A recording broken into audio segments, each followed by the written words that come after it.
Hi everyone, and welcome to another open chat stream. Thank you all for coming and joining in and throwing in questions and listening to the things I want to talk about and have a chat about. I'm not starting off with a big long spiel by myself today. I'm just basically doing an introduction, but I will say thanks to everyone in the chat for being there. There's 14 of you apparently, and that's absolutely amazing. Love to you all. I won't name every single person, but as I've already said in the chat, if you want to hop in, just send me a DM in Twitter. I will try and pay attention. You may have to tell me in the chat that you've done it, just in case I don't notice, and I will shoot you through the link and you'll hop in. And yes, Jeff, I have sent you a link. So without further ado, I've got Godless Granny here, and I will bring her in. Hi Granny, how are you? Hello, I'm fine. How are you? Oh, I'm pretty good. I'm pretty good. I've finally warmed up again after recording my video that's coming out on the weekend. You seem to like having me get naked, and that's fine, but it won't be as suggestive as the first time I did it. I will guarantee you of that. But yeah, I've got a video coming out on probably sometime over the weekend. It's already recorded and uploaded. I just haven't decided when I want to put it out. And that'll be about proper communication with your partner in a relationship. So, and that's kind of the way I'm planning on going with that video line, where I'll be sitting here sort of semi or completely naked recording them. You won't know because you'll only see me from the top up. But where I'll be discussing things like that, because that'll be like relationship, sex related topics where I've discussed stuff like that. So it's kind of a joke in my head. I don't know if other people are seeing it that way, but it is what I'm seeing. Yeah, they're all going, yay, naked Jen. Jeez. I should know better than to put polls up. Now, I think Jeff is going to join us, and I haven't double checked to see if he's there yet. He is not, so that's cool. But yeah, if anybody else wants to, just send me a thing on Twitter. I wasn't watching the chat, so I actually not 100% sure if anybody else did. So I guess I should switch on to Twitter and have a quickie look. Okay, Jeff's saying he'll be here in 5 minutes, which actually works well. So I've got a couple of things I wanted to talk about today. So, but why don't we first start? You did a video the other night, Granny, with about relationships, and yeah, it kind of went down an avenue that I wouldn't be comfortable with. That whole Yeah, me too. yeah. Yeah, I did get quite uncomfortable in the video, but I had prefaced it by saying that we weren't going to talk about anyone in particular. And anytime I spoke about someone, I started with I know someone who, and had prefaced it by saying that, I might be talking about a fictional character. So don't try to guess who I'm talking about. Yeah. But someone started pointing to a particular person, and because of that, it made what they were saying unaddressable. Yeah. Yeah, I totally get that. And there's also the aspect of the other thing that made me feel uncomfortable is that concept of having. I know for some people open relationships work, but for me, I don't think it ever could. I can be jealous at times, and that aspect of knowing that my partner, a person I love, because I wouldn't be in that relationship if I wasn't in love with them, is off sleeping with somebody else, would just it'd burn in me. I wouldn't be able to deal. I'm pretty sure I wouldn't be able to deal. So it's just, yeah. And considering I'm going to be doing videos that discuss this sort of things, I probably, if I discuss something like that in a video, it may actually be done as a pre-recorded interview where I'm talking with somebody else in an interview. There are a few people I know I could interview who would probably be quite happy to be semi-naked during an interview. There's a few people I know who would do it just because of the joke. Certainly not in the way I did my first video, but in the way I've done, the tasteful way I'm doing my second one.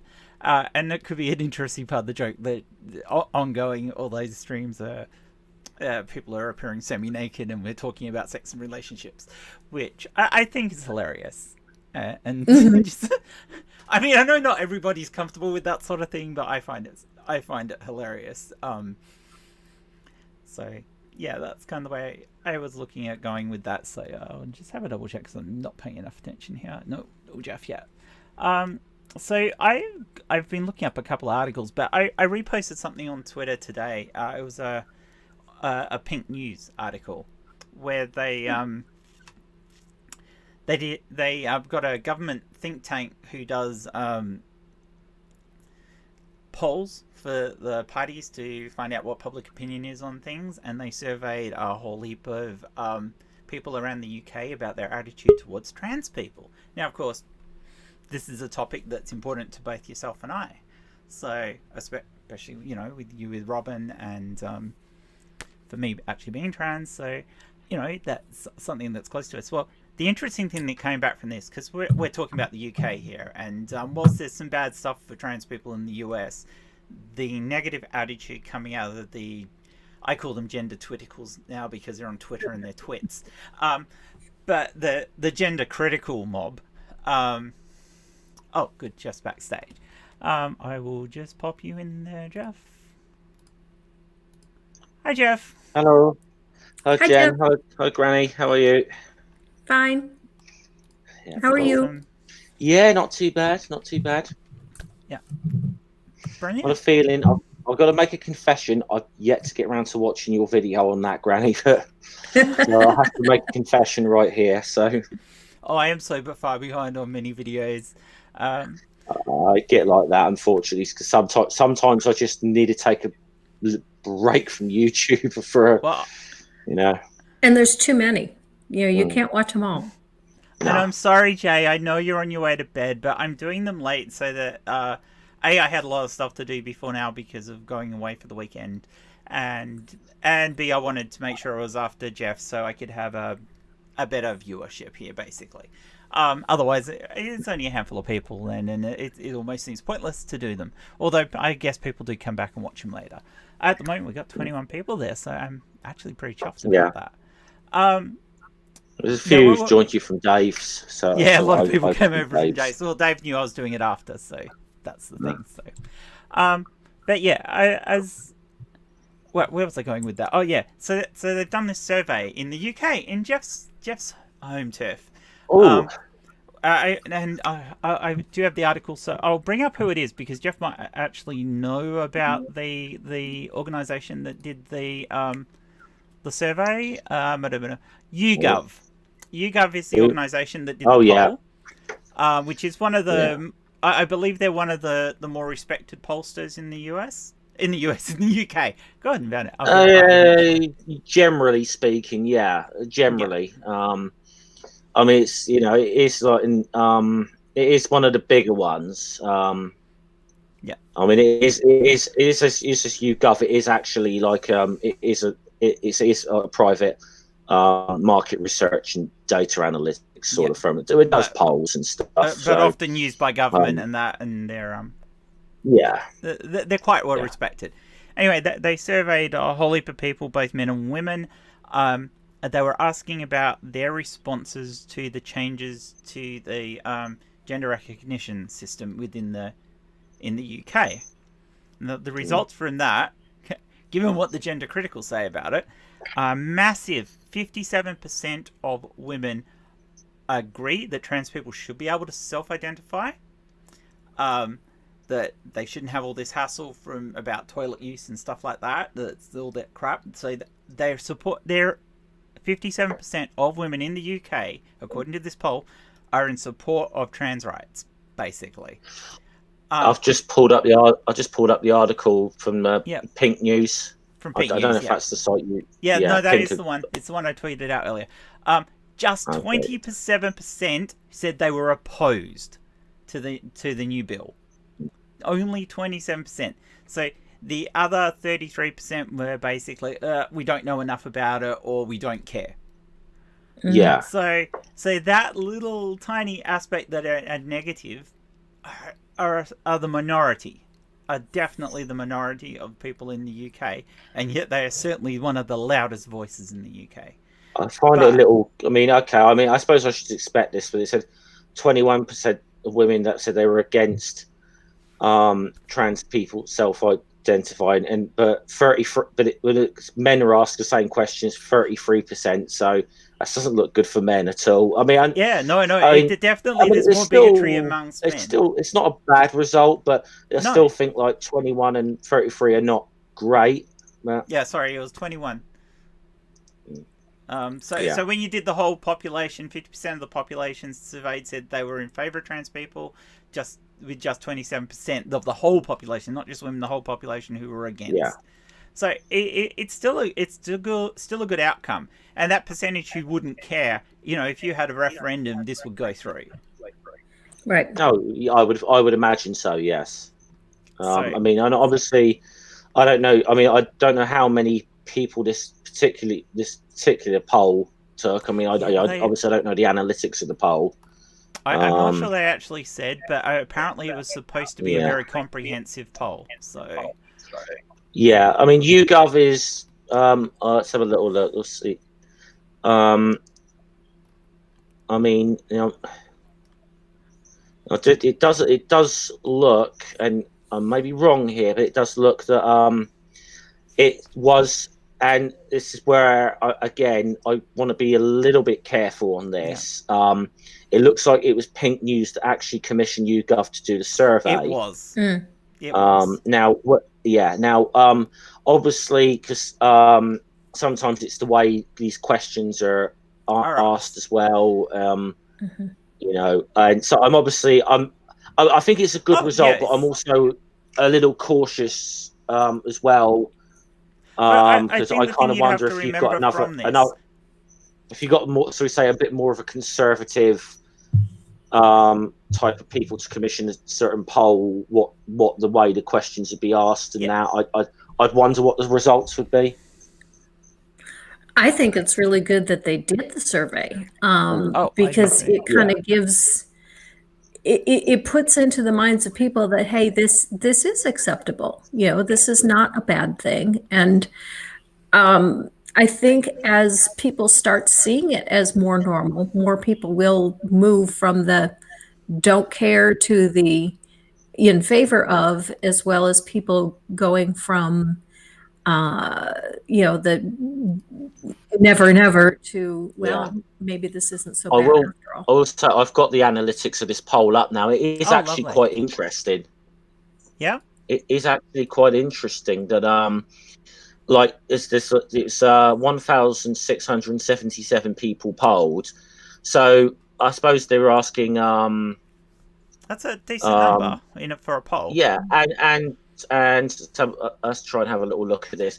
There also asked some things like which way they voted in 2019. They've only got like the three main parties listed here, but 550 of the were Conservative, 406 Labour, 146 Liberal Democrat. It was a slight the same people. There was a slightly more Brexiteers and like in the referendum. Was maybe about 43 more men than women. But the age groups are interesting. 18 to 24, 183 people polled. 699 from 25 to 49. 406, 50 to 64, and 65 plus 380. So some interesting sort of demographics here. So the demographics are interesting. I could say they also polled different parts of the country as well. But I mean, I don't think we need to go through every single analytic. But I think it's quite interesting. Well, the interesting thing about the analytics there is you would expect younger people to be more pro, and yet they actually interviewed a lot of people who were 40 and above. Mm-hmm. So the biggest amount of the group they've polled is 25 to 49, which would be like the age group I'm in. But a lot of those are going to be at the upper end, which is quite a wide demographic. Yeah. So your level, comparing that to the people who are under 25 who would have been surveyed, most of those you'd expect would be positive. You'd expect you'd expect a variance in that 25 to 49, but if it was heavily weighted towards the older, you'd expect it to be more negative. And then, but the fact of where they've come from. But I think the most interesting part about it isn't so much the support level, the 57% for women or 50% all over support. It's the negative. It's the overall negative one, which I think was 27% was the overall negative, because even if this questionnaire was weighted so in such a way that it would try to get the right outcome for trans people, people who are totally negative are still going to come out with the thing that is negative.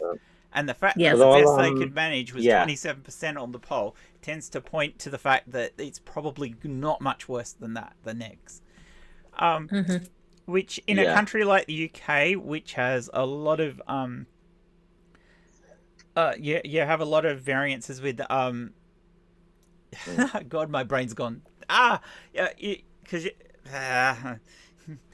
you got social class differences and things like that, and that to a lot bigger extent than like we have in Australia or the US. You know, you've got differences in ability, as in how much in your financial status within life, but not the actual social class. You know, the upper middle class thing is not the same for the US and Australia.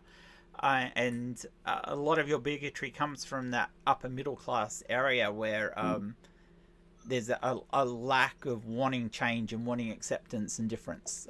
I don't think I'm talking out of turn there, but you're the person in the place, Jeff. So I'm just going to try and copy and paste this into the chat in a second, but I'll do that in a minute or two. That is just a sort of spreadsheet of this poll. So sorry if I'm not really looking at people on camera, because I am looking at this document here. I mean, some of the ones that I could see here from, like, because there was 3 main questions asked, and there's one was do you think a person should be or shouldn't be able to self-identify as a gender different from the one they're assigned at birth? It did suggest, from what I've seen, that when it came to conservative voters, that there was generally a much lower percentage of people who said should be able to, even though not which even though not as bad as I thought it could have been. With like Labour and Liberal voters, it was very much overwhelmingly in favour. But with the conservative things, there was like it was marginally in the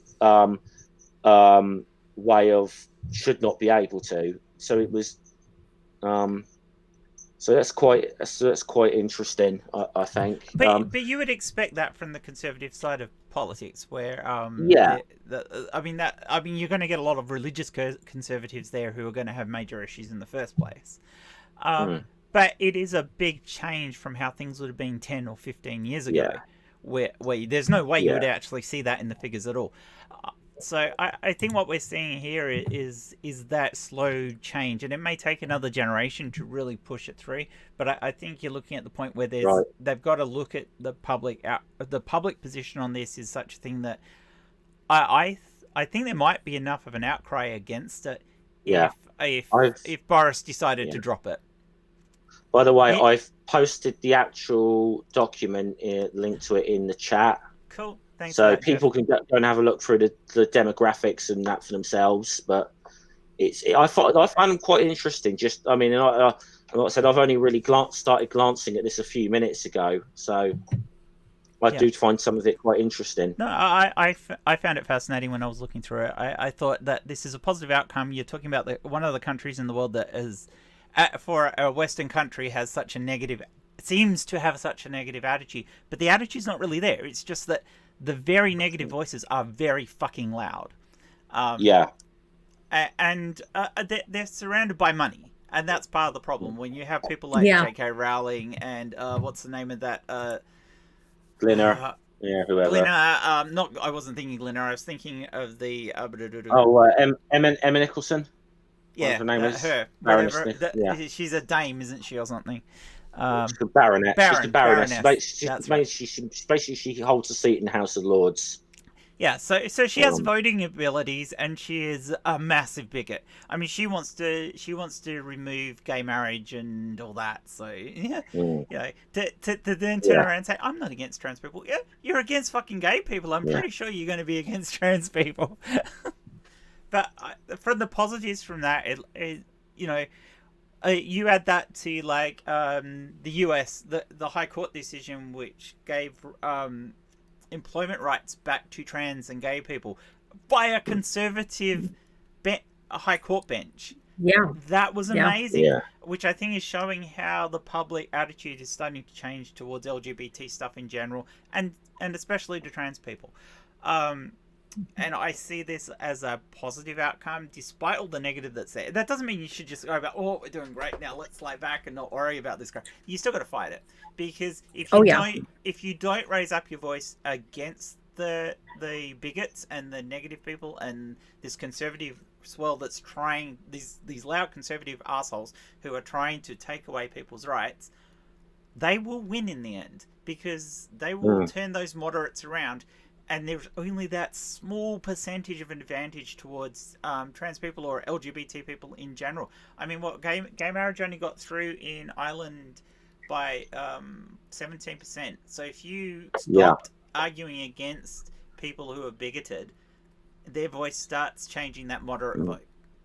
And their fear-mongering starts getting... I found it ironic that when the gay marriage thing went through in Ireland, that I ironically used the Glinner reference to sum my thoughts up on it, and it says basically the whole of Ireland just kicked Bishop Brennan up the arse. Which is kind of ironic, and kind of ironic I'd bring it. That's a kind of a Glinner joke, but all right, well, I think we've done enough talking about that. That was my feel-good moment considering a lot of the bad stuff. I mean, we've had a couple of really good feel-good moments, actually, despite the negative JKR stuff, because Glinner got banned from Twitter, which I thought was absolutely brilliant.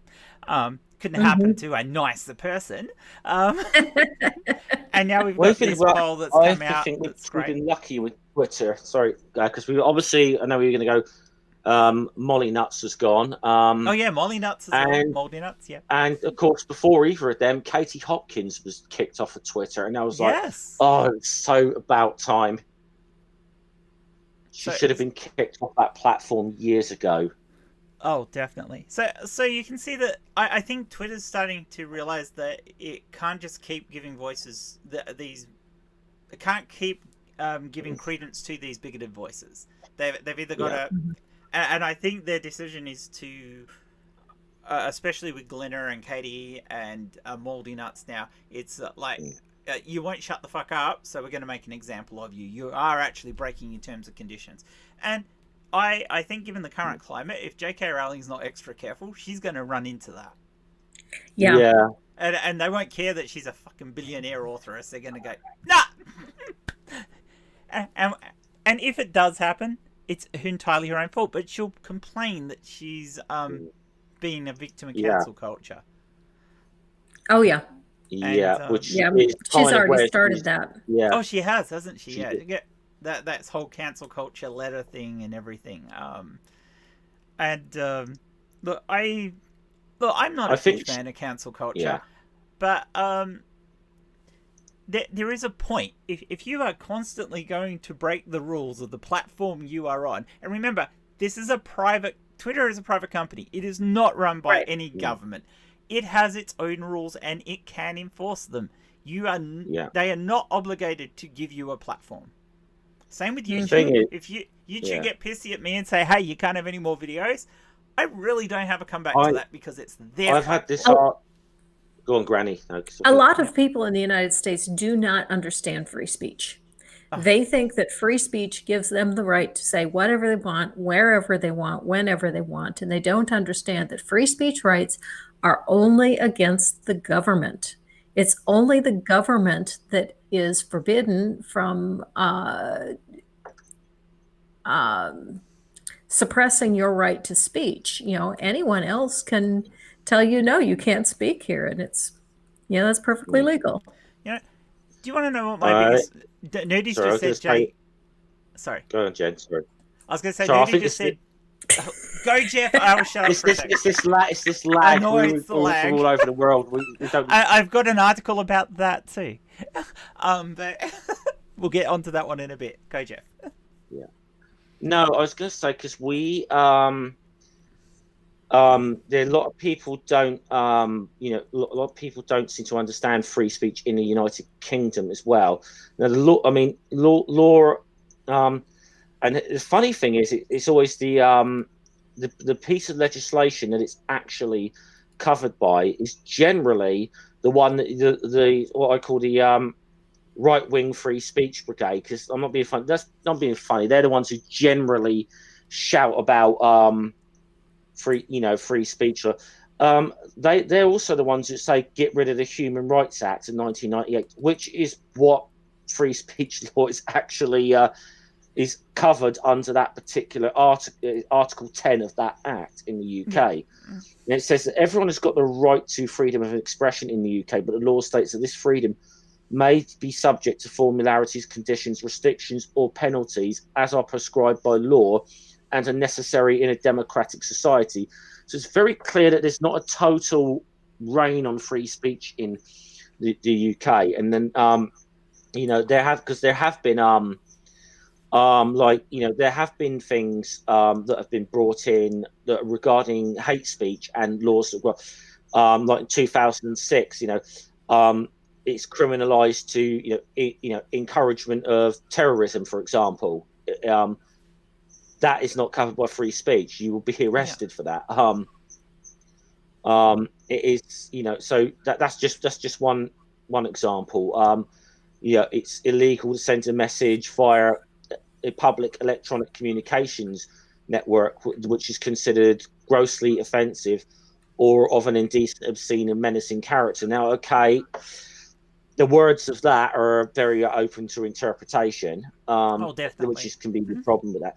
But again, always had this issue, and I think this is the same when it comes to social media platform. And I've got tired of having this argument with people.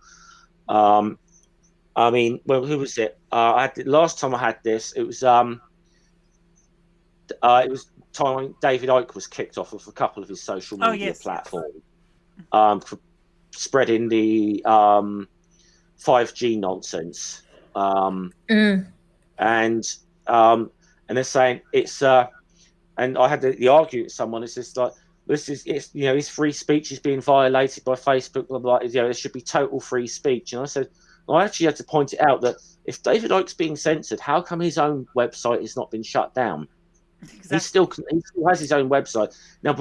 I said, by that logic, should I have my if by that logic that if a privately owned website has the rights to must be obliged to platform someone, by that logic, so should I then have the rights to be able to post videos on David Icke's channel on his own website saying that I think David Icke's a fucking moron?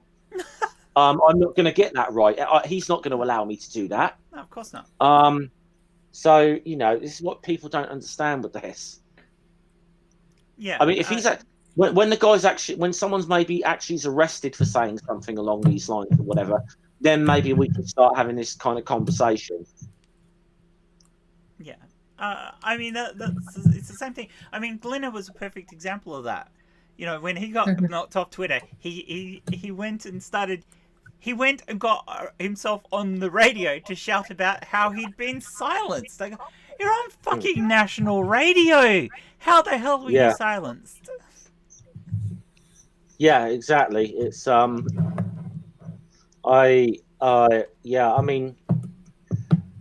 and as I said, that people are under some sort of illusion, and certainly with the UK, that there is that we do have like this total free speach laws, or at one time we've never had them.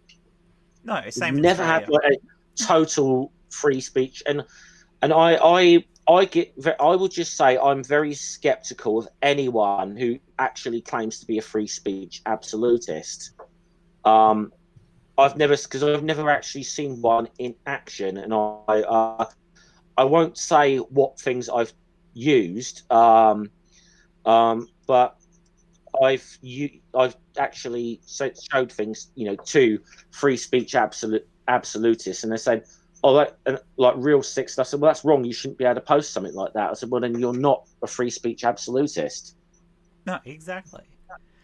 This is, Well, I the think, one of the classic. problems you guys have in the US, isn't it? In that, you, I mean, you have free speech in your constitution, so everyone thinks, "Oh, I've got free speech and everything." But the free speech in the constitution is that the government will not inhibit the free speech of the people. It's not Well, about what private companies do. and it's not absolute either. The Supreme Court has said that because it is a fundamental right, Back in 2 minutes, Jen. Sorry. Nice. because it's a fundamental right, you need more than just, showing a reason why it's harmful. There is a higher standard, but that standard is clear and present danger. And if you can show that a particular speech causes clear and present danger, then that speech is prohibited. And the classic example is yelling fire in a crowded theater when there is no fire. Because you can cause injury to people. And so that is a clear and present danger. And hate speech comes under that as well. Hate speech causes clear and present danger to the group that is the victim of the hate. And so anytime you can demonstrate clear and present danger, you can prohibit speech even from the government. Exactly. I'd like to go back to a couple of things that were said in the channel. I mean, for one thing, Nerdy goes, JK should be kicked off Twitter. I have this thing with JK. What she said about trans people is dreadful, and she's got no fucking clue what she's talking about. But I have a bigger problem with her than that. There's lots of bigots who say bullshit stuff on Twitter, and that doesn't necessarily mean they should have their accounts taken away, unless, of course, they're adamant and doing it over and over again and deliberately attacking people in a personal manner, like Glenna was, because he was out and out being fucking nasty to people. JK is being nasty, but in a more measured way. What I have issue with is her whole Twitter at the moment is all about providing feedback to kids who are sending her pictures about her Ichabod book. So all of her bigotry is interspaced with her messages to children. So she's got this whole blog of downright bigoted bullshit with love for kids. And that is freaking disgusting. That's what she shouldn't be allowed to do. Her channel is her Twitter feed is either for kids or it's for her discussing adult things. And I even said this today, the way that she's intermixing that, she is a danger to fucking kids. Oh, fucking kids. That's a bad way to phrase that. But she is a danger to children in the way she's doing that. So yeah, that's my thought on JK. I don't know what yours are. I don't think kids should be allowed on Twitter. There's just too much on Twitter that is not child appropriate. I don't think kids should be allowed on at all. Yeah. Now, although it's really hard to enforce that. Science Talk TV said, "I don't like censorship. Who's to decide what's bigoted? Who were being against the Iraq War have been labelled conspiracy." I don't really look at this as censorship. Putting up an objection to something is fine, but companies like Twitter and that have standards that they expect the people who use their facilities to stick by, and one of those is you treat other people with freaking dignity. And where it comes down to is someone like Glenna was not treating other people with dignity. And to a large extent, J.K. Rowling isn't. Although I think she's... I don't want these words to come out of my mouth, but she's doing a better job than he did about being nice to people. That's the best I could possibly say about it. But yeah, it's very much a case of if you're gonna get on there and spout your bigoted crap, well, that's one thing. If you're gonna spout your bigoted crap and personally attack other people at the same time, you don't deserve that platform. I'm sorry. There is a point where your personal attacks infringe on somebody else to the point of causing them personal harm, and at that point you've crossed the line. Mm-hmm. So yeah, whilst I'm not all about cancel culture, if you're causing personal harm to somebody else, fuck off, basically. And that's how I kind of feel about it. So what else came up next? Ricardo said, and I just scrolled too far because you guys have been saying so much. I think it's more than the case of the free speech fundamentalists, and they're a minority. Others use it as a shield for their hate-filled speech and for profit propaganda. That is true too, but that comes back down to the thing of when you're starting to cause harm to somebody else. I think that's the time that you should just fuck off. You know, you can express your opinion without causing harm. I didn't catch the last 20 seconds of what you said, Jem, but I was listening in whilst I was away. But I think, I mean, the best way I could say it is the difference between JK and Rowling. They're both, you know, they're both hitting trans people. It's just JK, for the time being, is kind of doing it with the gloves on instead of bare knuckle the way Glinner was doing it, which may be why she's gotten away with it to a certain extent. But I mean, my biggest, I mean, I grant you obviously what like your issue with her. I think the issue I really found personally egregious and offensive was that when she wrote that long, her long essay, that was offensive to me because of the fact that now I'm going to state this very clearly right now that it is horrible that J.K. Rowling was abused in a previous relationship. It is absolutely horrible that ever happened to her. But I want to state this quite clearly. It also was completely irrelevant to the issue she was trying to address. And you don't use your own personal distress as a club to beat other people with. That was what I found bad about it because it was using something terrible that has happened to her as a weapon, as a stick to beat people with. And not only is that just awful to trans people, that is awful for victims of abuse. Yeah, I thoroughly agree. She's not doing fellow abuse victims any favors by doing that. No, I agree. Grumpy Old Dude has a question for you, Granny. Okay. He said, do you think that the US fails to enforce the law when it comes to clear and present danger? Okay, when it comes to enforcement, because it's a right that an individual citizen has against the government, when the government violates that, the only way that you can enforce it is to bring a case into the court. So if you don't bring a case to court, nothing's ever going to happen. If he's talking about whether the government is keeping people from saying speech that is clear and present danger, that is true. That's something completely different, though. That is not a free speech issue.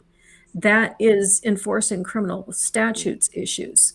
And that comes down to, is the free speech, I shouldn't say the free speech, is the speech that someone is making a violation of a law in the place that they are making that speech. And then, the government should be stepping in to shut that down. And of course, with the current administration we have, especially if it's racial, it's not going to happen because the government doesn't care. And that's why you don't see that kind of thing enforced in that manner. Yeah. But that's really not a free speech issue. That's a criminal enforcement issue. I mean, obviously the big difference, one of the major differences obviously between the United States and the UK is we don't have a proper written constitution. Our constitution is more or less, it is kind of for for lack of a better term, essentially it is a gentleman's argument between Parliament and the Crown. We call it constitutional monarchy, but there isn't exactly like a proper written constitution in the same way that there is in the United States. And this is why perhaps certain ways someone says that, I mean, there was an argument that there was I think it was a judge or a QC actually who said something along the lines that free speech doesn't have the sort of same sort of historical basis on English law that, say, perhaps the US has, and it does argue that maybe a proper written constitution would sets limits on. He says that it sets limits on the power of the institutions and government, but also the other side of that is but the loose and flexible rules of describing Britain's written constitution sets no such limits. So it's a bit sketchy with us when it comes to things like constitutional rights. It's a far more difficult thing to negotiate for people. I mean, there is a constitution that exists, but it is more or less, it is very much in a kind of a spoken agreement between Parliament and the Crown. And I mean, I still actually think Britain would do better from an actual proper constitution as such, but that's a whole another thing altogether. But again, I think there's a lot of people in Britain who are under the under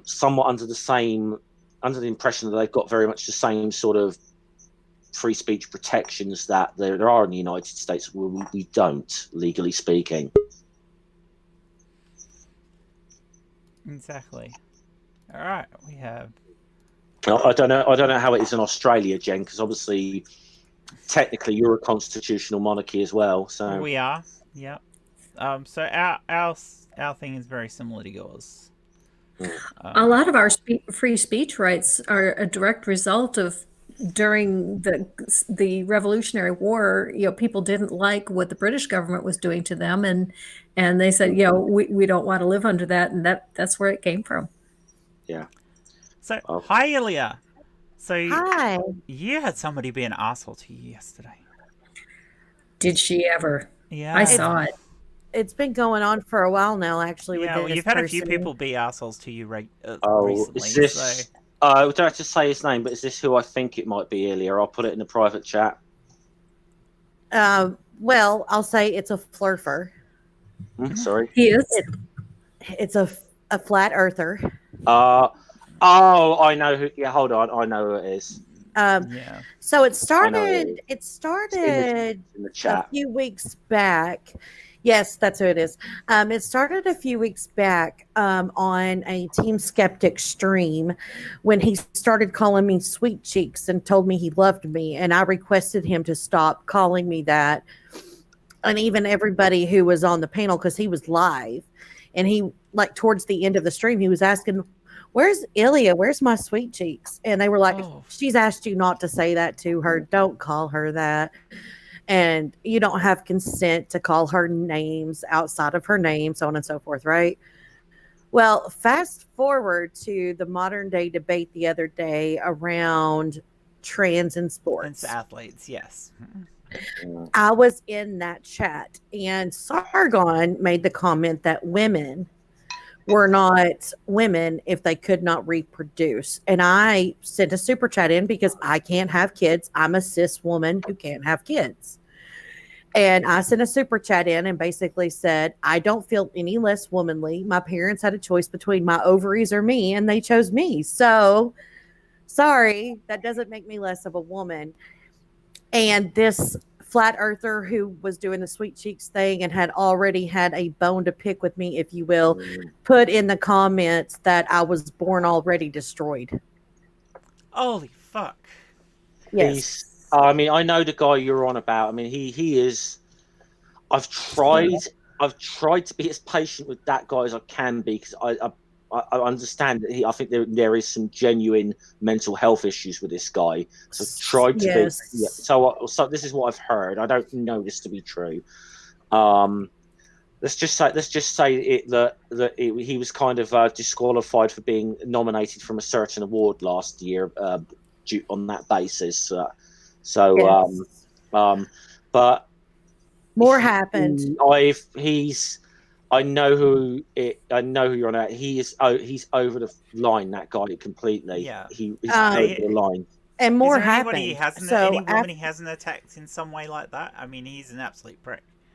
yes. So then last night he comes into Team's chat, and of course I'm there. I'm a moderator for Team Skeptic. I'm good friends with him, you know. So he comes into the chat last night, and Jessica G, who's one of the other moderators, she had grabbed screenshots from the modern day debate, and she starts posting them in the side chat, calling him out for what he said to me on modern day debate. And I said, are you going to apologize to me for basically saying that I should have never been born with what you said? Are you going to apologize to me? He said, sure, Illya, I'm sorry that you were born. Oh, fuck. See, now I missed this part. I caught a little bit of Team's stream, actually, because it was he was doing the, because he's did these like awards for like debunkers and that on YouTube, wasn't he? And I will actually say, because he was looking for like female debunkers, because he didn't know that many. I did actually tag him, put Jen in the equation here. Yes, I know. I know, because I got nominated for that too, and I'm sitting there and I saw your Jen's Little Corner, and then I said Jen's Little Corner too, but there were so many people in the chat. The chat was going fast. So I didn't see what he'd said to you, but I did see that you'd sent. I did sort of see that you'd sent a super chat, and you called this asshole out. I did, and I asked him to debate me on why I wanted him to debate me on what he thinks, or how he thinks he has the power to treat people like that. I want to know what why he thinks he can. And but it got so bad that FTFE didn't just time him out. FTFE hit him, and they don't hide people. No, you got to do something. You got to do something pretty damn egregious to get hidden on that chat, on Teams or FTFE's channel. Yeah, Godless Granny was in the chat too. I know you saw it too, but it's just... Oh, it's disgusting. I always bring up that I can't reproduce anymore either. Right? But I always get dismissed by younger men who say, well, no one expects that from you. So does that mean as you get older and you get past menopause, you stop being a woman? See, this is a ridiculous that's part exactly of what I argument. said, you know, because I actually I did have a hysterectomy, and I did because I was perimenopausal for a decade. And while I was perimenopausal, my period got so heavy. I was bleeding for 21 days a month sometimes. Oh no. And yeah, it was really bad. So I finally had a hysterectomy, and I didn't feel any different, you know, as a woman after my hysterectomy as I did before. I feel completely womanly. I'm fit, and I don't want to say this in a negative way, and I don't want to be stereotypical, because there are a lot of androgynous women out there who are women, period. But I am very feminine. I have a lot of girly, things about me. I like to put on makeup and do my hair and dress up and look nice and do all of those things, right? But I feel more womanly now, closer to 40 than I did when I was 20. And one of the things that was thrown up in my face was a guy my age who had the choice between me, who is his age and has life experience, versus an 18-year-old who could reproduce and is still viable, was the word used. The 18-year-old would be chosen, not me. And I was like, well, okay then. I just found something to help Dave out there, because I think he was. He was looking for Ilya's to make sure chat. that I shared Ilya's channel got shared in the chat as well. So. Oh yeah. Thank you. Which, if I can do a quick plug everyone. for, I'm going to be on this Saturday. So, I believe I know it's 7 p.m. our time, so that's 2 Eastern. Is that right? Correct. Yeah. And Jen's Little Corner is going to be on a week from this Saturday. Yes. Yeah. We're doing a 10 p.m. special, though, which will be like 10 a.m. her time on Sunday. And it's going to be with Red's Rhetoric. So it's going to be so much fun. Yeah, it's going to be fun. You and Reds, that's going to be awesome. Yeah, is gonna I've be so only much ever fun. engaged with Reds on Twitter, but we both got mouths that our mothers can't love. So And then what was the statement Jen's I said also on going one to of be my? on the Equality Channel soon. I actually think I said on one of my tweets that I've got a mouth only my boyfriend can love. But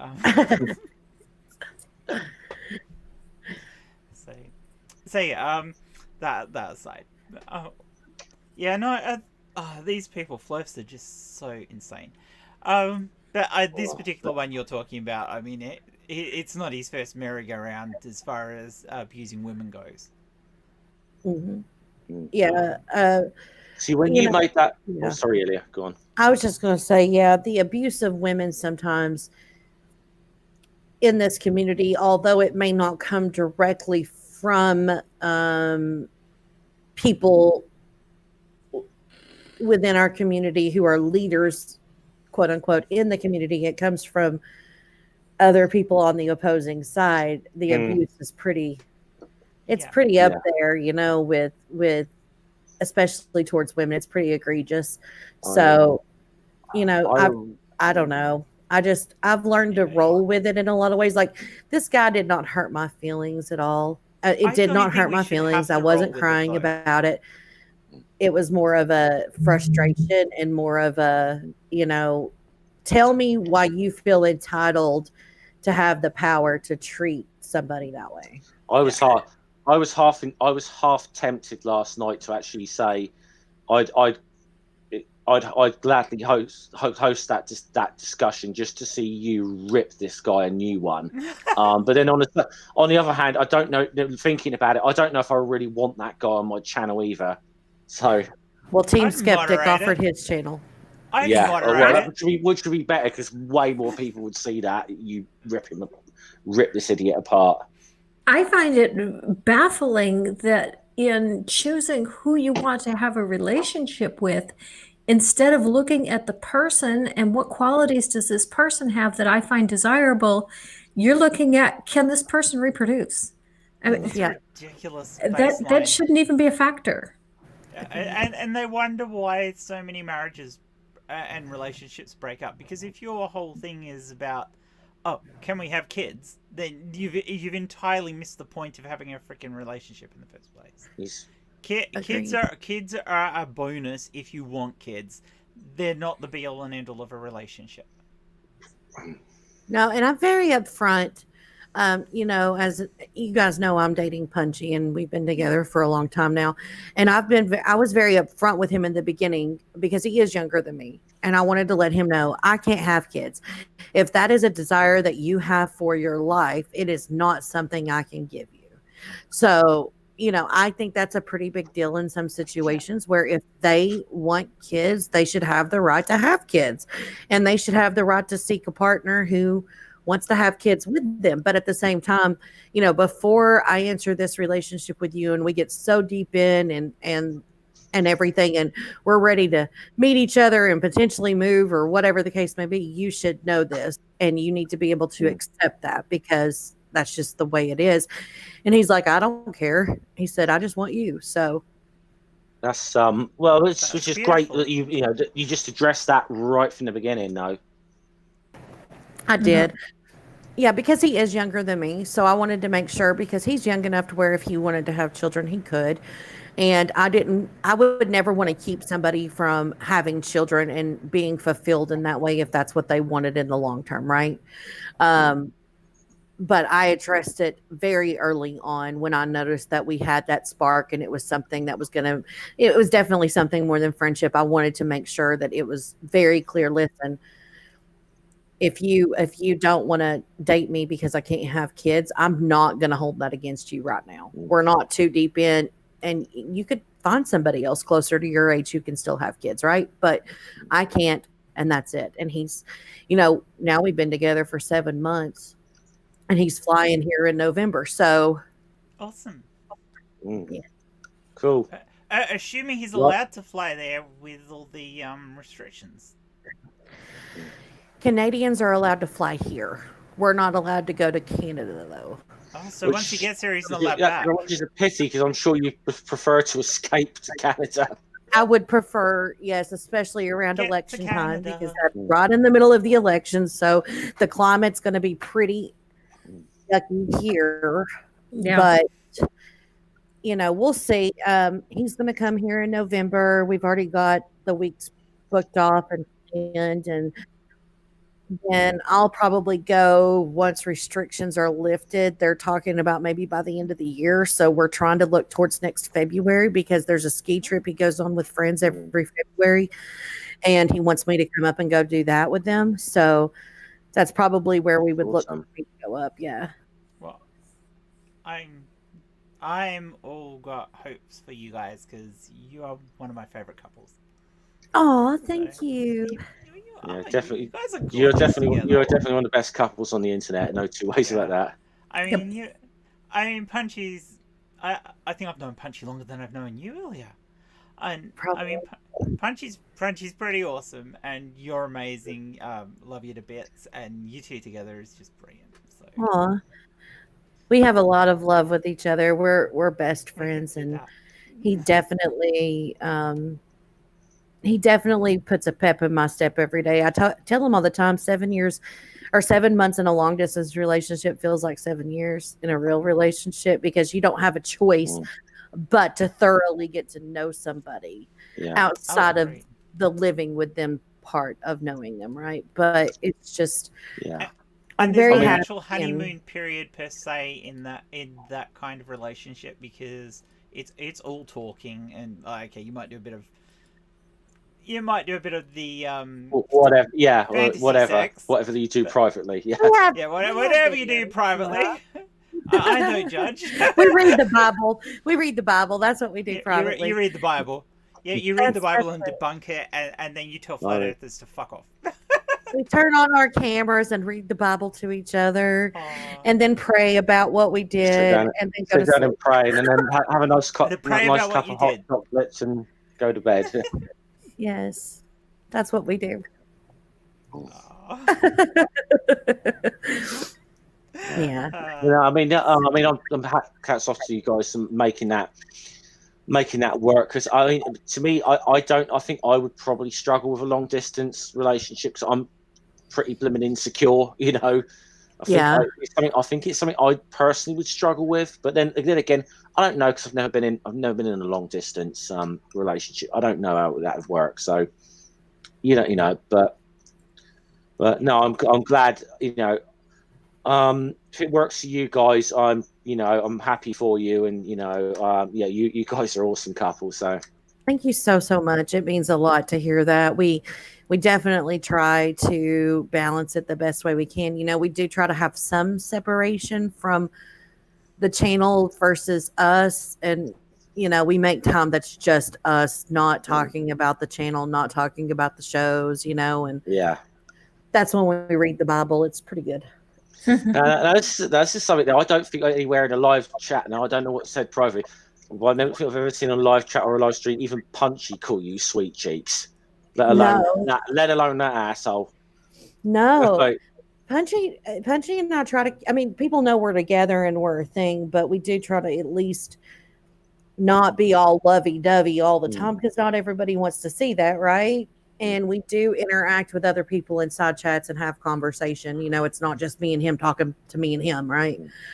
And we do definitely try to be more professional in that regard, especially when it comes to our channel. But yeah, I mean, he's never called me sweet cheeks in a side chat ever. I won't tell you what he calls me in private, though. Well, I'm friends with you, and I wouldn't dare call you that. TMI. That's what that one is. All right, well, I do have another article I wanted to get to as well. Sure. So I think I'll throw the link for it into the description, and I think I copied it. Well, I'm going to go back to lurking and watching, because I am working, but I wanted to pop in because you asked me to share that story. I wanted you to share that because I thought it was important, and well, I love you guys very much. All three of you. Thank you, Illya, for joining us and for sharing that. And we look forward to you taking this prick on and giving him what for. I'm going to. I don't. Yeah, I don't know, I expect he would show up or whatever, but I won't mention his name on here but I think some people know who we're on about. He is a complete fucking asshole. This guy. I've been aware of him for about a year and a half now. And I tried to be sympathetic because I believe there was some genuine mental health issues, but he is a real fucking asshole at the same time, and you can't. If he shows up on Team's channel. I look forward to you tearing him a new one, Illya. Savage Illya will come out. Yeah. So there will be clips taken. I will be listening in the chat while I work, and I love you guys. All right, love you too, Illya. Thank you. Bye, Illya. Bye. All right, I popped out 3 articles, but I think we'll do this one because then I think Granny has to go, and I might wind up anyway because we've been going for probably about an hour and a half by the time we will finish through. So this is the article. I'm going to paste it into the chat so everyone can see. Okay. And then I will bring it up and I will start going through it. So Microsoft did an electroencephalograph set of studies to show that video meetings stress people out. So basically what they did was they got people into meeting type situations where they're discussing stuff with other people. The type of stuff that people are having to do for work, so when they're doing telecommuting work from home. And what they found out is at around the 30 to 40 minute mark in the video, people became fatigued. It was just getting too hard to do the meeting in comparison to people who were having meetings that were people together, say in a boardroom or working together in an office. The fatigue from it came from a lot of things. But one of the main contributing factors was lag. So the fact that you weren't sure when you could talk in the discussion because the gaps weren't natural. The gaps that you get in discussion when you're teleconferencing or streaming like this or whatever else are not natural gaps, and people don't know where to fit it into the conversation. So you end up with people who will either sit there and not contribute, or you'll end up with people who are jumping in over the top of each other because people aren't 100% sure where that goes. Because you're not getting the non-verbal cues properly because even though you can see somebody in this situation, you're not getting a good look at a proper look at their facial expressions or properly seeing their postures, actually being able to see that, oh yes, they've got to the end of their thing, I can hop in now. And there's not even a really good option to wave at somebody on a stream to let them know that you want to talk next, because like me at the moment, I'm reading off this, I'm not even paying attention to what you guys are doing because I've got the text in front of me for it. Speaking of which, Jen, I'll be back in 2 minutes. All right, I need to get painkillers. So Microsoft actually went and tweaked their collaboration tools to try and fit into when they were encouraging people to take breaks. So they're saying regular breaks every 2 hours are good for recharging staffers' brains, but it can actually be beneficial to stop and weigh down the discussion even earlier, just so that you're not getting that fatigue from having to figure out where the conversation works, or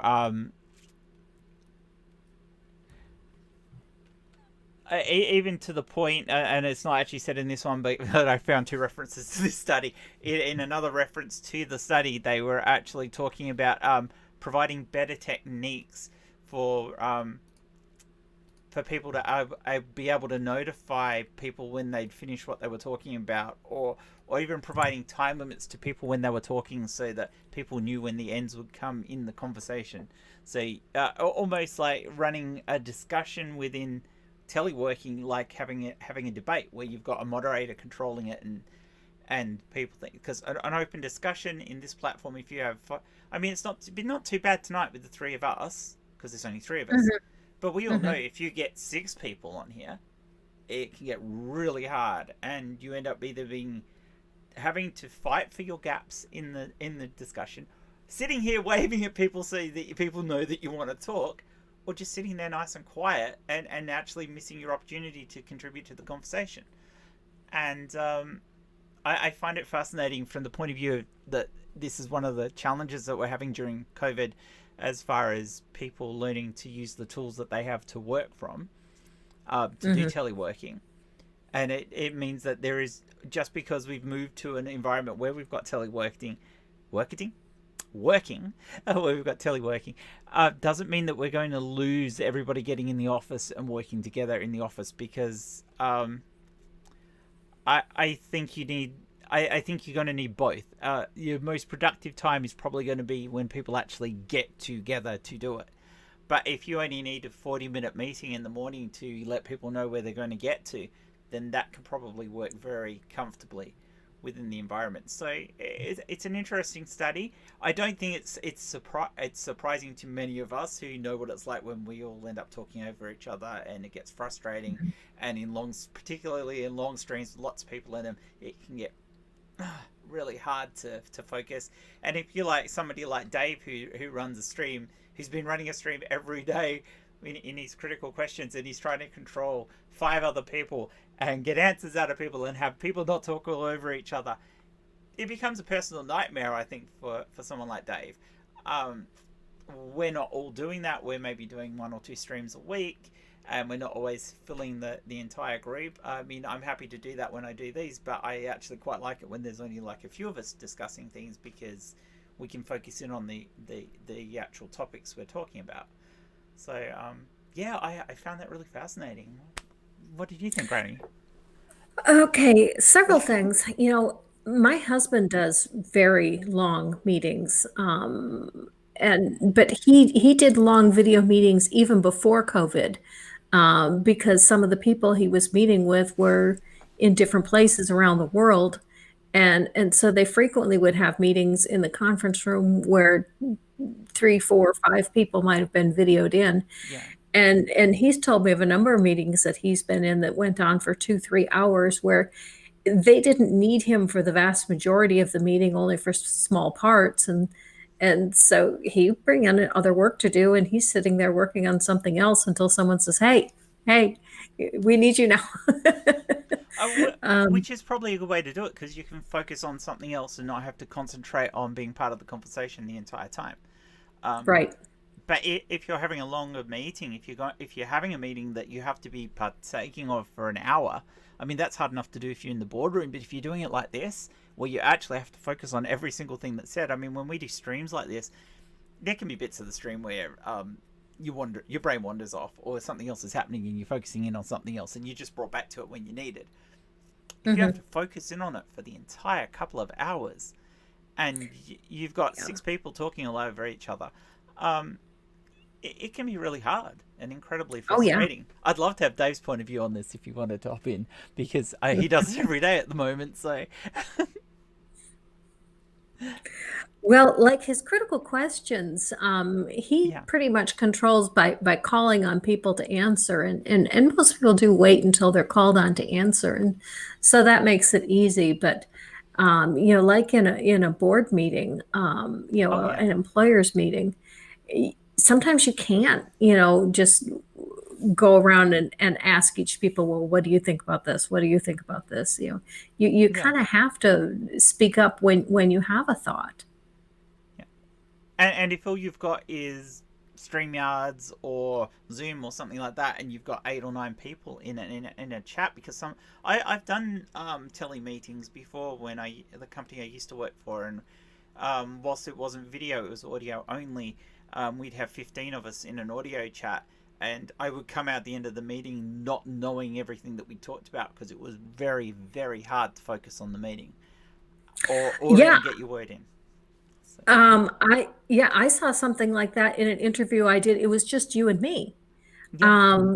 I was doing an interview with you for a video I was making, but I also had a list of questions, and some of the time while you were talking, I was reading my questions, getting my next question ready, so there wasn't this long lag between the end of your answer and my question. And you said something really important, and I missed it entirely, and I never heard it until I was editing the video. And I was going, "Oh my God, how did I miss that?" And that you was couldn't ask the question then about it. I mean, I guess you could have contacted me and said, Jack, can I quickly interview you because I want to ask you about this and edit it back in? But you were getting it ready to put it live, and I believe it was whilst I was asleep. So you were in the position of you either had to have it ready to put out or delay it a bit and ask me the question, and obviously you opted for putting it out. But yeah, that's the thing. It's very easy to become distracted. It's very easy to talk over other people, and it's very easy, especially as the groups get bigger, for not everyone to have their voice. And I've been in meeting situations where we're all in the same room together, and you become more aware that somebody is trying to talk when they're actually sitting in the room with you than when it's like this. Because even if you've got 6 of us on here and somebody's there like, oh, they eventually go, I'm not waving anymore, and you just go off and focus on something else, or they get rid of their video picture on the screen, and then you have got no idea what they're thinking or doing or whatever, and it becomes really hard for you to have that proper communication, and especially when we're on different sides of the planet, and you've got those you can have microseconds of delay, or even up to a second of delay in the audio, and a gap that you think is a gap for you to come in isn't a gap to come in. Or you end up with a pregnant pause because everyone's afraid to jump into the gaps because you're afraid of talking over people. So it's a lot more complicated to have that communication in this style for us, where it's less important than if you're at in a work environment where this has to work. I'm sure you got something to say about it, Jeff. I do, but I just, because I saw what Granny's putting in the chat, did Granny had some final thoughts? Yeah, I've got another appointment that I need to get to. Oh, okay, Granny. Thanks so much for having me. Oh, thank you for coming on. It's been absolutely brilliant. I always love sharing conversation with you and hearing your opinion on things, because it means a lot to me. You're absolutely amazing. Thank you please, so much. Anybody who's not already subbed to Granny, go sub to Granny. She's amazing. Check out her content. Give her a review. Follow her streams. Her streams are amazing, and they're always fun and topical, and she just puts out good content. So go follow her. Granny is, I'm sure Dave will probably throw it in at some point. Sorry, that was that lag again. I thought you'd stop talking, Jeff. Yeah, sorry. I put a pause in, and I should have known better. Sorry, Jeff. Yeah, I know. That's the problem with it. It's a problem that my problem when I'm talking is that I tend to have a long train of thoughts, and I will talk through it, and I'll get to a point, and I'll realize that I actually haven't got the words that are in my head have been mixed up by my dyslexia in my head, and I've got to put them back in the right orders before I can say it. So I put a pause because I have to. So it's a dyslexia issue as much as a lag issue when I put pauses in that actually aren't pauses, and and then people think I never shut up. Before I go, tomorrow I'm going to be releasing a new video launching my Teespring line. Yes, that'll be awesome to see. Woo! Nice. Granny's t-shirts. And there's Godless Granny in the chat. So please, people, go sub to Granny. She's amazing. And and then was there anything else you've got on Granny? No, I've decided to make Tuesday at 7:30 my regular stream time. So I'm gonna have a stream every week at that time, and it's just gonna be, the topics will change, but it'll always be at that time, and that way people know when to find me. I'm kid-free for a couple of weeks. That's gonna be nice. I might actually get some stuff done. Unfortunately, it's not a good time for people in the UK. That's the one disadvantage of that time. It's really late at night for them. Yeah. Yeah, well, I'm not so bad at the moment, but once I'm back to work, that's going to be, I'm going to be definitely needing to sleep during those times. Yeah. So. Okay. Yeah. Well, thanks for having me. Okay. Thank you, Granny. Bye. Right. I mean, I'd just say, obviously, some of the things I listened in on. I got to say, sometimes I think Dave is an absolute bloody saint for putting us up with us on those questions. And I know sometimes it's the lag, but also sometimes you got a few of us, like myself, yourself, Manda, B. Yeah. We could all be. Some of us can all. People can all be quite forceful as well and try to get their point across as well. So Dave's a bloody saint for being mediating that sort of stuff as well. Like as well, and sometimes because, and those streams are weird because sometimes it's like it gets very funny and humorous, and then we think of something that's kind of funny, and we just got to say it quickly because otherwise it's not. It does, otherwise it's the timing thing or whatever. But also there's been the odd occasion like when I think it was the big argument I had over a gun control with someone. I think it might have been with Santi and may have been with Dave as well. Which I got a little heated in that, and Dave I think was just an absolute saint to like put through that and put up the fact that I was getting animated and a bit passionate about that argument, and I would be too, and I still maintain that I was right, but he does a very good job. I know with tools like Zoom and Google Meet and that, you've got like the raise hand thing in the chat or whatever, but even then it can be very, and I've been in some of those things with the big Google Meets and it's like 15, 20 people inside. It can be really difficult to get word in edgewise on some of them. And it's like, it's one I was on someone's channel and I was trying desperately to get something, and the host had to say, "God damn it, stop talking over Jeff. He's been like waiting 20 minutes to say something." Yeah. I was being sort of polite throughout this and not jumping in too much. So, but yeah, I think with businesses, it can really be difficult because it does almost lend itself to the people who are that bit more forceful as well. Where someone who maybe isn't quite so forceful may have a very, very good point to make. And again, this applies just as much to YouTube streams as well. Yeah. That sometimes it's the quiet one in the room who's sitting there patiently with it, who may have the really good point to make. And that can get lost with this. Now, I know it's to do with the technology, but a lot of that can as well be with the fact that some people are a bit more forceful than others. Definitely. There's also the aspect that if you're in a live environment, it's easier to read the body language of somebody else. When we're doing this, what do we got? We got facial expressions and hand movements, and often we're looking at a small image on the screen, and we can miss a lot. If I do that, you can't see any of it. Yeah. I do have reasons why sometimes I will stick my avatar on, but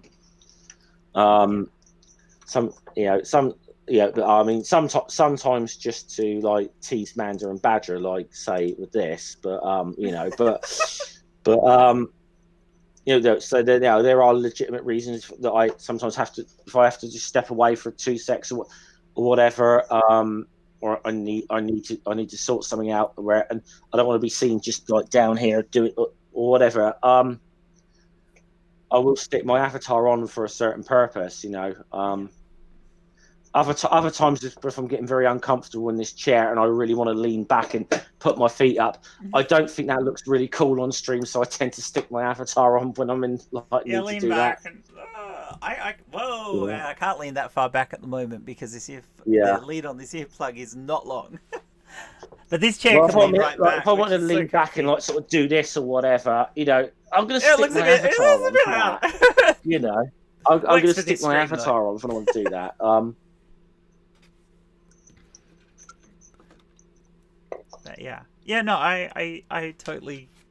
I totally get you, Jeff. I just see it as it's something that we've all been talking about regularly about how and there's even issues with the software. I get you, but there's even issues with the software. Like if you're in a room and a couple of people talk over each other, the people who are listening in that room have actually got a chance of hearing what both people are saying. and then figuring it out and asking the right questions to get the right information back at the person. But when you're streaming, when you're using streaming software like Zoom or StreamYards, two people overtalk each other and it just blurs together and you can't really understand what's going on.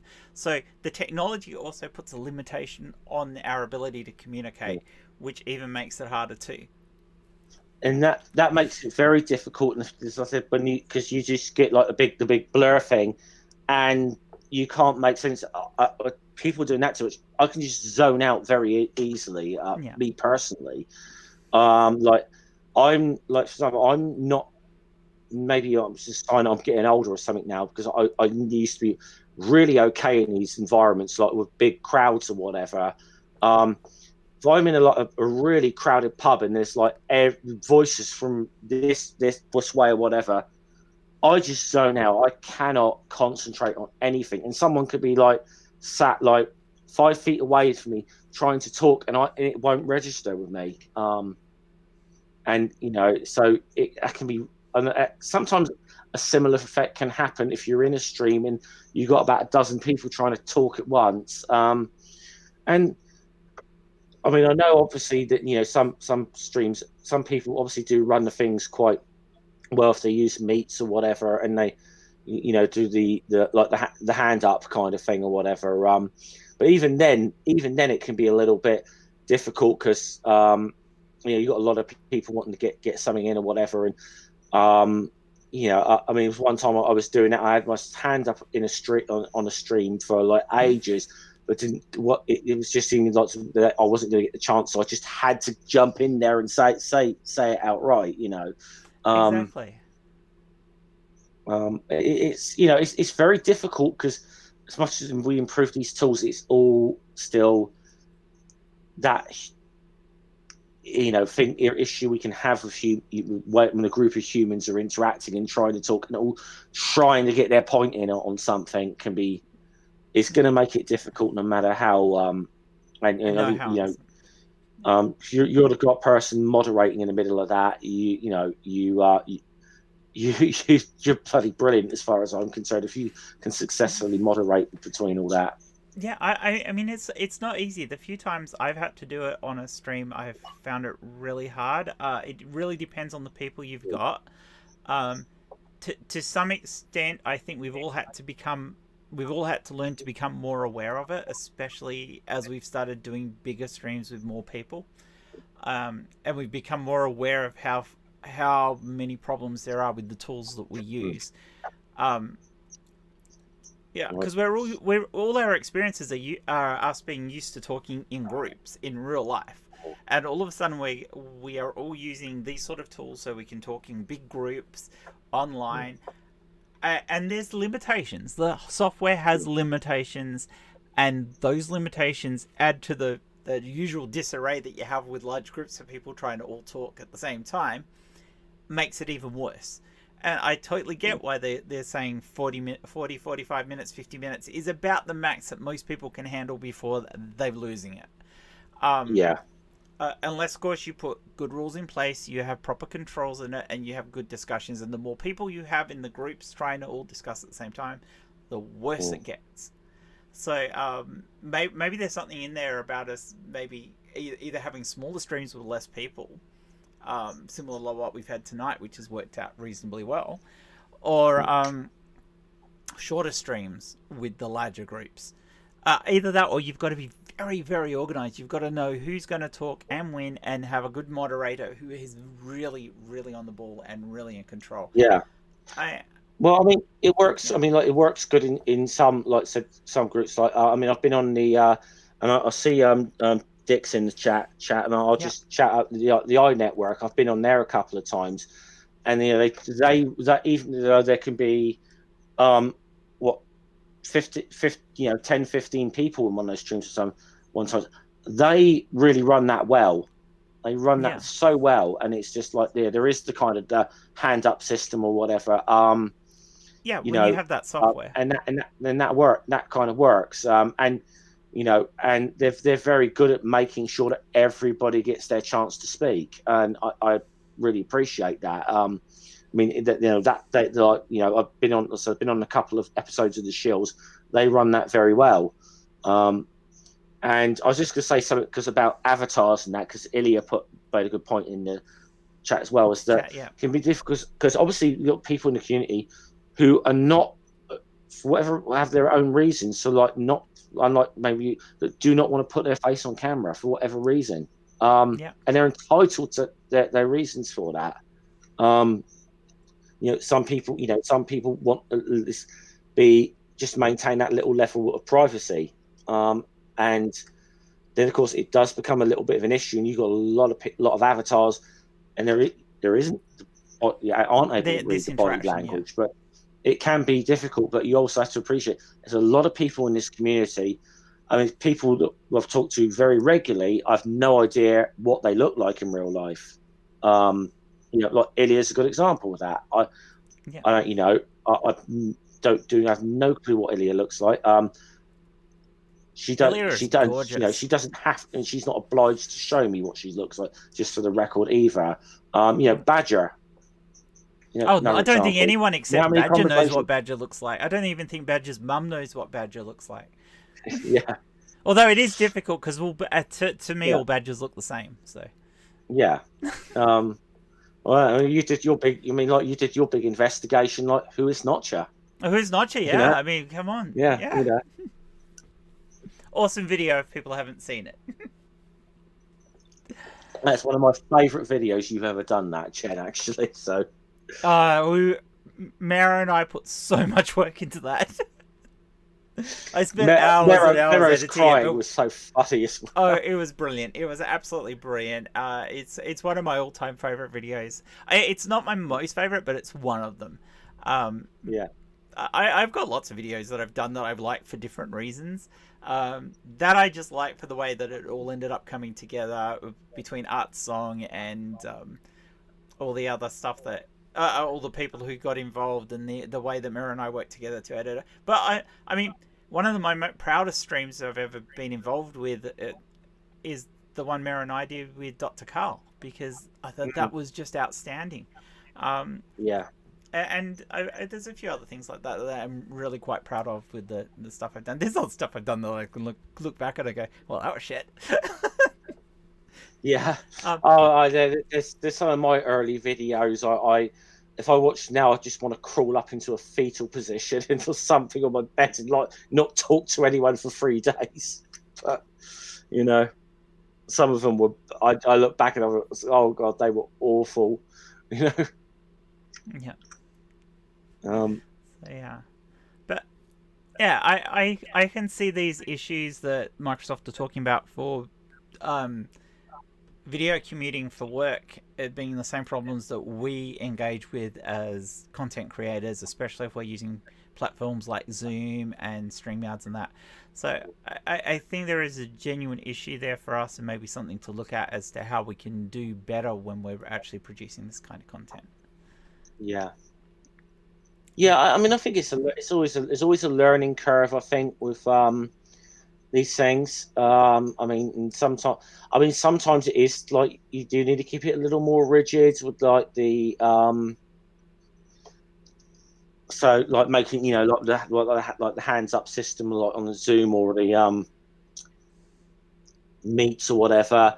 Like I think with like the iNetwork or whatever, like the Shills. Even though a lot of that can be real spontaneous stuff on the stuff, they do a very good job at making sure everyone gets their point. Everyone gets the chance to get their point across. But sometimes as well, you need those streams, and it can be. Sometimes it's gauging that in the moment of, do we need these streams to be a little more free flowing and like not as rigid? And I say like what Dave does. Dave's got the patience of a saint, really, to put up with us at times. But at the same time, if he just made it that whole really, really rigid kind of thing, it wouldn't be as entertaining as well. No. A lot of the fun actually comes from us all trying to get in and make the conversation. But he can't have it happen all the time because it becomes hard to watch.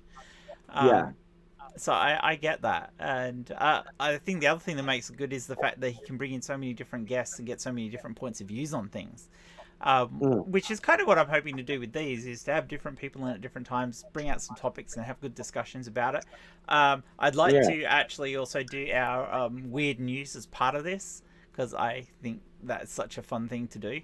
And I really want to do some more of those, because that's just good fun.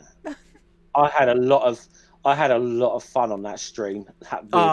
Me too. Weird It was so much fun. I mean, basically, I think because it's between you and I, we were kind of Googling the stories as we were. Yeah, I think we'll be a little bit better organized next time, but it was so much fun. I thought the hilarious one, because I found it on the spot, was about the woman who was drinking the sperm from her boyfriend who lived in a different county, and she was having it posted to her. And then as I was reading that, I was realizing, hold on, this is the woman's Team Skeptic did a debunk video of, which was fucking hilarious.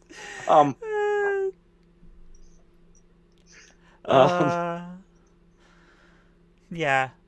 Anyway, I think we've almost come to the end of this, hey Jeff. There we are. People are starting to fall off because high note of drinking jizz. Drinking jizz is always a good way to end a stream. No, I'm hoping to do a couple of these a week. The time may end up being earlier in the evening. Once. When Dave's cuts back the number of his shows that he's doing, although staying later is probably better for people in the UK if they want to hop in and stuff like that. So, I mean, obviously, once I'm back to work or whatever, I'm not going to be around as much as well, because I'll be getting in around. I'll probably be either still working or getting in around about the time that you start these, and by then I'll probably will want to. You'll be too tired.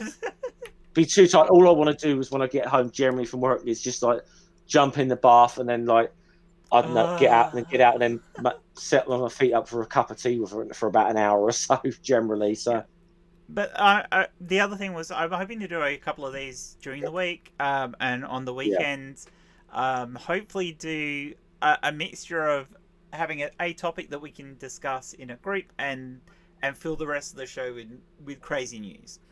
As part of this same topic. So weird news story. So we do maybe a topic discussion at the beginning and a bit of a chat with a few people who are the guests for it, and then go on to crazy news, which I think would be awesome fun, because the whole concept of crazy news is absolutely brilliant, and we had so much fun with it. I think we ought to look at like, for crazy news things, we ought to look at like some Darwin Award nominations or something. Oh, definitely. I think we could do our own version of the Darwin Awards. Maybe we should call it the Flurf Awards or something. Yeah, well, I don't know if Team Skeptic's still going to do it or not. But because he's trying to do this award thing, I did actually say you should have a category for best Flurf Rage Quit of the year, which would be. I just read what Dick put in the chat.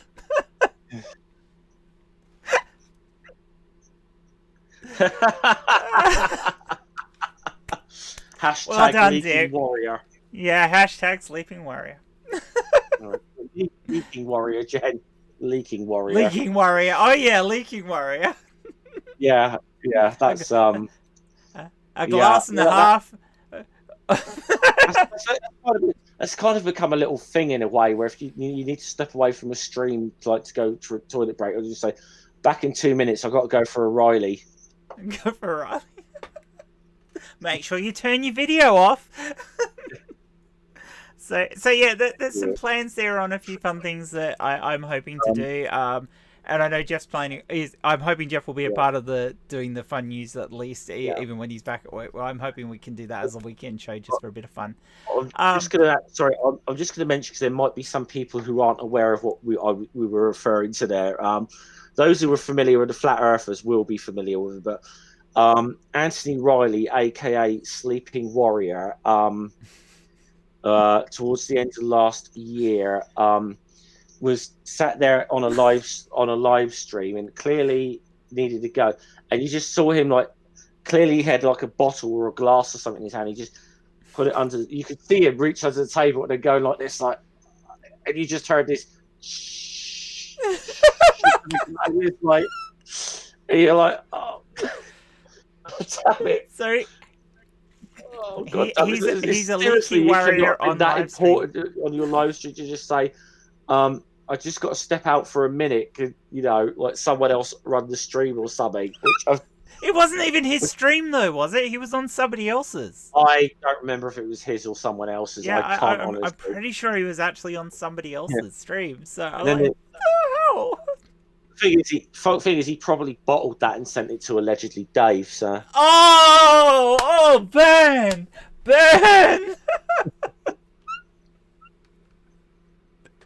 As I drink a substance that looks suspiciously like it's supposed to be good for you. Cider, by the way, guys. It's cider. Just in case anyone's asking. Well, thank you for everybody in the chat who's stuck around for the whole show. And for those who were here earlier, thank you so much to Illya Moon for joining us and talking about her issue. And I really hope she kicks his fucking ass. Thank you, Godless Granny, for joining us and talking about these things that have interested me, having a little bitch session with me. And thank you, Jeff, once again for being brilliant and being here with me. It's amazing. I've had so much fun. What have you got coming up, Jeff? Well, I don't have anything planned for my channel for this week, but I will be on obviously Critical Questions fairly regularly over the next week coming up, and I think I mentioned earlier I'm going to be on Illya and Punchy's this weekend, yeah, channel on Saturday. That's 2 p.m. Eastern, so 7 p.m. UK time. So I'm going to be on their channel. Then Sunday, I'm going to be continuing my my collaborations with Hissy, going through the Asterix books. But it's Hissy's turn to host, so we take it in turns hosting those streams. So it's Hissy's turn. We'll be doing Asterix at the Olympic Games, and we have a lot of. I know Jen quite enjoys them. Oh, I love them. They're not for everyone, but I the main thing to me is myself and Hissy. We have a lot of fun making them, and yeah. They're just like one of the most enjoyable sort of like things that I do over the week. Actually, is those live streams with Hissy on that. Cool. So for me, I've got a pre-record video coming out on probably Saturday, sometime Saturday my time. I haven't decided when. It's already uploaded to YouTube. I just haven't. It's private, so you guys can't see it yet. It's in response to the poll I put out where you lot have all decided that I have to do more videos naked. It's talking about how you should respect, how you should find out more about your partner. Should be really interesting. It doesn't have all the suggestive masturbatory stuff that I did on the other one. It's a proper educational video. It's just I'm naked when I record it. So please look forward to that one over the weekend, and please go subscribe to all the people who were my guests tonight, especially Jeff and Godless Granny and Illya. Well, they were my guests, but I don't know where I was going with that train of thought. I'll just say something very quickly. Do not fear about Jen's naked videos. We're not going to be doing a collaboration on that, okay? So people have got nothing to fear. Having said that, I do have an idea for a few people I could do collaboration videos. No. In an interview situation, who I know wouldn't object to appearing naked in the similar way to how I did in the videos where you really can't see anything. I'll show my arms. That's there you go. So yeah, I have got a few ideas for doing a few of these videos where basically I'll be talking about sex and relationships and that while being naked. Yeah, look out for those. Assuming you actually want to see me naked. You don't see much, to be perfectly honest. They've got to appear on YouTube. They're still marked adults only though. But yeah, thank you so much for joining us. Go follow Jeff, catch his Asterix stream. They're brilliant. And don't forget to tune into Friday Night Six Pack tomorrow. I have no idea what the topic is because I can't remember. But that's at 7:30 a.m. Eastern Standard Time US. It's always a lot of fun. I usually get drunk, although... Oh, no, I'll definitely be drunk because I'll be staying at a friend's house. So... and the friends will be wandering around whilst I'm doing my bit. So they will probably give me shit and be involved. So it should be an interesting Friday night six-pack. So yeah, thank you all so much. And I will catch you on the next one. Bye.